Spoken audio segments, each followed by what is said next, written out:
ಇದು ಬಿಸಿಲುಗಾಯಿ, ಇದನ್ನು ಇಲ್ಲೇ ಬಿಟ್ಬಿಡ್ತಾರೆ, ಇದನ್ನು ತೊಗೊಂಡೋಗಲ್ಲ. ಇದು ಒಂದು ಸಣ್ಣ ಹೂಜಿ ಅಂತ ಹೊಡೆದಿರ್ತದೆ. ಆ ಹೂಜಿ ಹೊಡೆದಾಗ ಇದರ ಆಕೃತಿ ಚೆನ್ನಾಗಿರೋಕ್ಕಿಲ್ಲ, ಇದನ್ನು ಮಾರ್ಕೆಟಿಗೆ ತೊಗೊಂಡೋಗಿಲ್ಲ. ಇದ್ರೆ ಹೆಚ್ಚು ಮಾರ್ಕೆಟಿಗೆ ತೊಗೊಂಡೋಗೋದು ಇಂಥ ಕ್ವಾಲಿಟಿ ಇರೋವಂಥ ಹಣ್ಣುಗಳನ್ನೇ ತೊಗೊಂಡೋಗುವಂಥದ್ದು. ಇಲ್ಲಿ ನೀವು ಹೇಳೋ ಥರ ಯಾರೋ ವಿಡಿಯೋ ಮಾಡಿರೋ ಥರ ಯಾವುದೇ ಕಾರಣಕ್ಕೂ ಕೆಟ್ಟದನ್ನು ವಿಷ ಬೀಜ ಅಂತ ವಿಷನ ಹಾಕುವಂಥ ಕೆಲಸ ರೈತರು ಮಾಡ್ತಾಯಿಲ್ಲ. ಈ ದೇಶಕ್ಕೆ ಅನ್ನ ಹದಿತಾ ಇರೋರು, ಎಲ್ಲ ಜೀವರಾಶಿಗಳಿಗೆ ಊಟವನ್ನು ಕೊಡ್ತಾ ಇರೋರು ರೈತರು ಅಂತ ನಾನು ಹೇಳೋಕ್ಕೆ ಭಾಳ ಸಂತೋಷದಿಂದ ಹೆಮ್ಮೆಯಿಂದ ಹೇಳ್ತೀನಿ.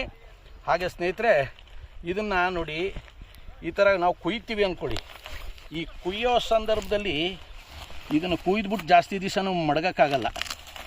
ಇದನ್ನು ಈ ಹೇಳ್ತಾರಲ್ಲ, ಇಲ್ಲಿ ಚೂಜಿ ಚುತ್ತಿದ್ರೆ ಇದ್ರ ನೀರು ಪ್ರಮಾಣ ಇಲ್ಲಿ ಇಂಜೆಕ್ಟು ಯಾವುದೋ ಕಾಟನ್ ಪೇಪರ್ನ ಎಜ್ಜಿದ್ರೆ ಇಲ್ಲಿ ಕಲ್ಲರ್ ಆಯ್ತದೆ. ಇದ್ರ ಕಲ್ಲರ್ ಈಗ ನಿಮ್ಮ ಎದುರುಗಡೆ ಕುಯ್ದಿದ್ದೀನಿ, ಯಾವ ಥರ ಇದೆ ಕಲ್ಲರು. ಕಲ್ಲರ್ ಬರ್ಸೋಕ್ಕೆ ನಾವೇನು ಹಾಕಲ್ಲ, ಸಾಮಾನ್ಯವಾಗಿ ಏನು ಗೊಬ್ಬರ ಬಿಡಬೇಕು ಅದನ್ನು ಬಿಡ್ತೀವಿ, ಕ್ವಾಲಿಟಿ ಒಳ್ಳೆ ವಾಟರ್ ಸಲಬಲ್ ಗೊಬ್ಬರಗಳನ್ನ.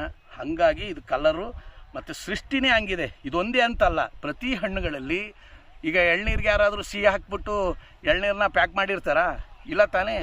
ಅದನ್ನು ಗುಲ್ಕಸ್ ಅದು ಕುಡಿದ್ರೆ ಸ್ವಲ್ಪ ಶಕ್ತಿ ಆಗೋವಂಥದ್ದು. ಆದರೆ ಇದಕ್ಕೆ ಕಲರ್ ಹಾಕ್ತಾರಾ? ಇಲ್ಲ. ನೇರಳೆ ಹಣ್ಣಿಗೆ ಕಲರ್ ಬೆರೆಸ್ತಾರ? ಸೃಷ್ಟಿ ಬೇಕಾದ ಥರ ಎಲ್ಲವನ್ನು ಕಲರ್ ಮಾಡಿ ಪ್ರಕೃತಿಯಲ್ಲಿ ಕಳಿಸ್ಕೊಟ್ಟೈತೆ. ಅದನ್ನು ಸುಮ್ಮನೆ ಏನೇನೆಲ್ಲ ಸೋಷಲ್ ಮೀಡಿಯಾ ಐತೆ ಅಂದ್ಬಿಟ್ಟು ಸುಮ್ಮನೆ ದುರ್ಬಳಕೆ ಮಾಡ್ಕೊಂಡು ಬೆಳೆದಂಥವ್ರಿಗೆ ಅನ್ಯಾಯ ಮಾಡುವಂಥ ಕೆಲಸನ ಯಾವ ದೇವರು ಕ್ಷಮಿಸೋದಿಲ್ಲ. ಅಂಥವರು ಈ ಜಗತ್ತಿನಲ್ಲಿ ಉದ್ಧಾರ ಆಗಲ್ಲ ಅಂತ ಹೇಳಕ್ಕೆ ಬಯಸ್ತೀನಿ. ನಮಸ್ಕಾರ ಸ್ನೇಹಿತರೆ.